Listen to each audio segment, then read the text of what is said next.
And that work must continue. And it would be really the honorable thing that if you are not happy with it, right, that you would actually, step aside and allow those who want to move on, and then take your agenda to the people, which is what happens in any normal, democracy, because you can't have your cake and eat it, yeah? You can't on the one hand say, I'm not going, and because at the same time, I don't agree. You've got to decide, because you must be principled in that endeavor, yeah? That's what happens in a democracy, so that you don't confuse people.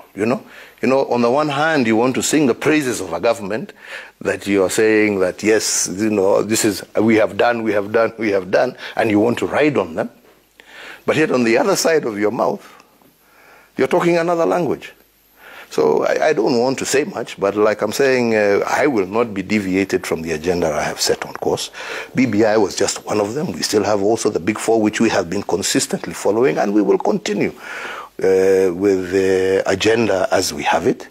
That will continue, and really, like I said, people know what happens when you disagree with each other in developed civilized democracies, what people do, and I would hope that people would have the courage and the guts to do that, instead of, like I'm saying, throwing stones in the same house that you're living in. At the same time, President Kenyatta said he does not understand what went wrong in the relations between him and the Deputy President. Listening to you, and past interviews that have been done specifically on your deputy, when you have posed the question of what really happened, what really transpired between 2013 and 2017, and now 2017 to 2021, and the answer has always been, ask the president. Now that the president is here, what really happened? I have no idea what has transpired, except for the fact that probably he is trying to create a base for him and for his future politics, which is his right. I have never denied him that, and he's free to do so. But I feel it is unfortunate that maybe the manner in which he is doing it, by going against the same government that he's serving, I think is wrong. Because like I said, the issues that we have been trying to fight over in this BBI and to try and achieve in this BBI are the same issues that brought me and him together, right? So if I want to now expand that, because I believed and I thought that that is what we were trying to do, and if you go back all the way back to 2013, it was always been my agenda, bringing the people of Kenya together. So if divisions of 2007 brought us together, why can't we now have these other divisions also bringing more on board? What is the problem with that? It doesn't deny you of your chances, because at the end of the day, it is not Uhuru who elects, yeah? It is the people of Kenya. So what is the problem if we have more on board and have a situation where everybody feels that regardless of who wins, no Kenyan has lost, and every Kenyan can leave feeling a winner? Well, President Kenyatta has recently been holding meetings with opposition party chiefs, but denies that this had anything to do with the Deputy President William Ruto's political future or even plans. Let's take it back to 2018 for the handshake, and thereafter even bringing together all the other opposition leaders.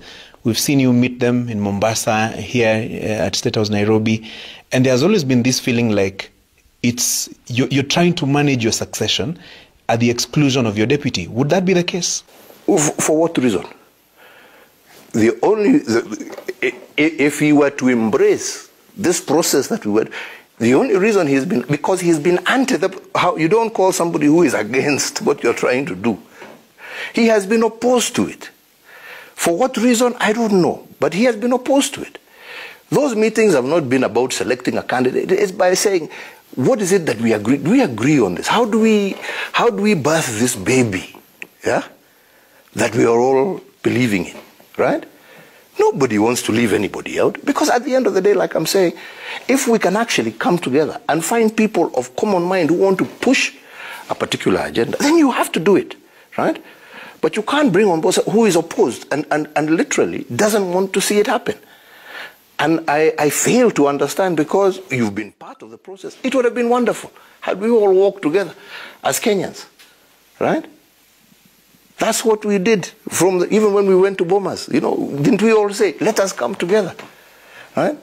But then all of a sudden people are, we don't want it, we don't want it, we don't want it, we don't want it. So, you know, you can't force somebody something that somebody doesn't want down their throat. You know, that's also not democratic.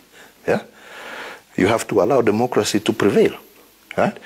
And like I'm saying, even on this issue, democracy is what will prevail. People will decide for themselves which way they wish to go. In hindsight, do you think? Well, on the recent loss of the BBI case at the Court of Appeal, President Kenyatta told editors that he respects the decision of the court, adding that the loss was not personal for him. It was not about who was going to be president, who was not going to be president, Uhuru. How many times have I told you people, I am very grateful to the Almighty God and the people of Kenya for the opportunity they've given me. I am more than happy to serve out my term and finish my program. But I also believe that this is part of my agenda, to be able to bring people together and to be able to ensure that we have a peaceful, stable, united country. And that is why I was very keen on this. Unfortunately, the courts have ruled the way they have ruled, and I believe that they have been highly misguided in that process. Unfortunately, we have had politicians, like I'm saying, for short-term political gains, who have deviated from why we wanted the BBI to it being an issue of competition. And I don't know why, because all of these people, I mean, I was hearing some people say, this BBI is to propel Raila Odinga. Raila Odinga declared his presidency with or without BBI, and he's still on the ticket. BBI has nothing to do with his candidacy. BBI has nothing to do with Uhuru wanting to continue, because there is no clause in BBI that says that the incumbent president is going to continue for another 10 years. There is no clause. This is all propaganda and hype that is built around to poison the people's minds and to deviate them from looking at the real facts. Because at the end of the day, who are the people who suffer when we have these political problems? It is not the elite, it is the masses. Who are the people who are denied resources when we don't deal with these issues of inequity? It is the people, not the elite. But somehow now, you will now want to blame poverty on that class as opposed to that class. Instead of dealing with the fundamental root cause of the problem, which is providing resources, giving opportunities to every Kenyan equally and fairly, you want to now make it an us versus them, because it's an easy campaign platform, right? To propel an individual to victory as opposed to dealing with the underlying problem faced.